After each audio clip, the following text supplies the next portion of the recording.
Un análisis realizado por Metrix señala que la semana pasada el bloque opositor amplio, la solicitud del crédito al Banco Mundial y la exigencia de justicia al gobernador Enrique Alfaro por la muerte de Giovanni López fueron los temas que se posicionaron a favor y en contra del gobierno federal en Internet y en las redes sociales. Vamos a platicar del tema con Javier Murillo, el CEO de Metrix, a quien saludo con mucho gusto. Buenas noches, Javier, ¿cómo estás?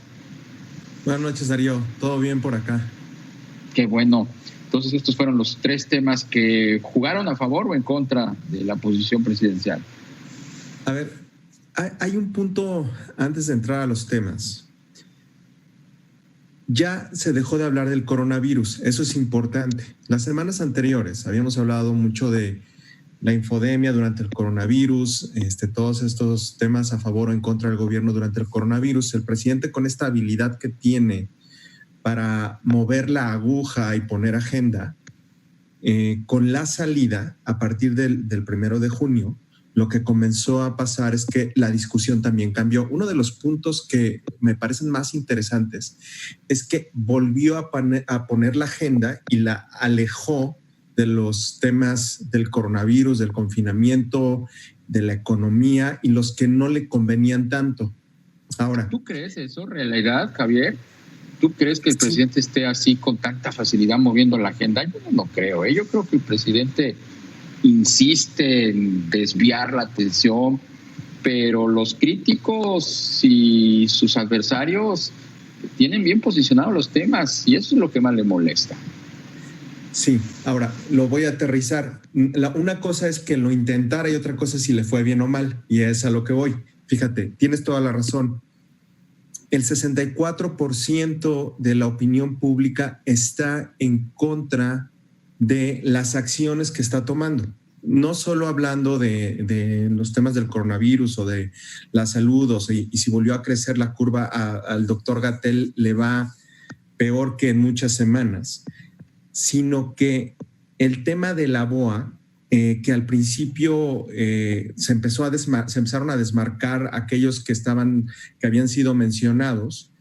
En ese momento le va bien porque la gente empieza a atacar a los que fueron mencionados, pero conforme más se avanzó la opinión pública y la discusión de ese tema, se comenzaron a dar cuenta precisamente de lo que estás diciendo, de que era un desvío de la atención, y pues el 64% de negativos habla por sí solo. Eso quiere decir que una muy buena parte de la opinión pública está en contra de lo que él está poniendo en la agenda, porque tú puedes poner la agenda, pero no necesariamente te sale para bien, que es lo que le está sucediendo en este caso, Darío.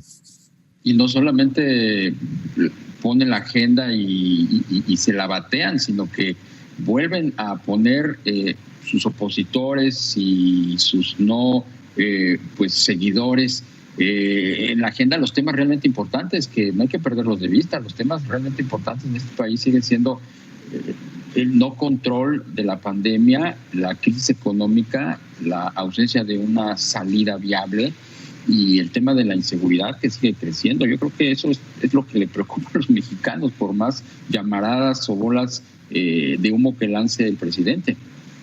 Ahora, hablando específicamente de lo que nos estás diciendo, hay algo que sí me llama la atención, que es, se están empezando a hablar de temas como saqueo, que eso es muy importante. Hay que tener mucho cuidado con eso y hay que tener mucho cuidado de cómo lo maneja el gobierno, porque en las redes sociales la gente está invitando o a saquear o está denunciando que alguien se está organizando para hacerlo. Ese punto es muy, muy interesante. Otro tema también que hay que observar durante las próximas semanas es que la gente se está quejando de que no tiene trabajo y se escuchan conversaciones relacionadas con hambre, con personas que no están teniendo cómo llevar el sustento a sus casas y lo están denunciando en medios digitales.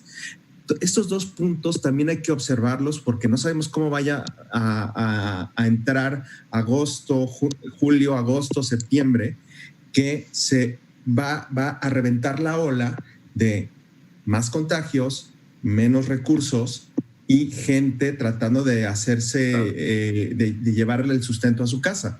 Entonces, claro, eso está empezando a escucharse. Pues vamos a seguir analizándolo más adelante, Javier, porque son temas muy interesantes y que justamente hacia allá vamos. Aquí lo interesante sería saber hasta qué grado son expresiones legítimas o expresiones inducidas desde el propio gobierno. Muchísimas gracias. Buenas noches, Javier Murillo, CEO de Metrix.